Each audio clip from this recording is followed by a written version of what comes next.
रामपुर में मरकजी वजीर मुख्तार अब्बास नकवी की प्रेस कॉन्फ्रेंस में बड़ा हादसा होने से टल गया।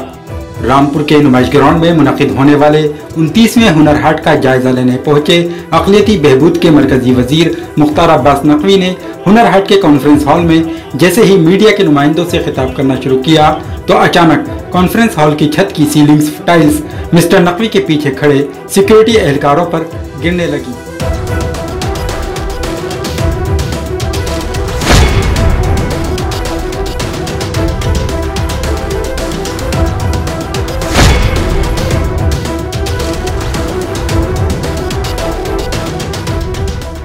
जिससे थोड़ी देर के लिए अफरा तफरी का माहौल कायम हो गया।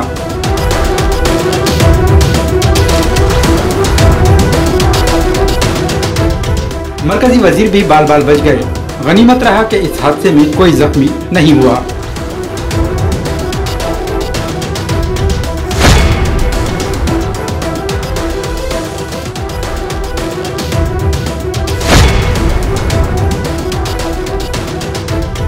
ईटीवी भारत के लिए रामपुर से अबुल कलाम।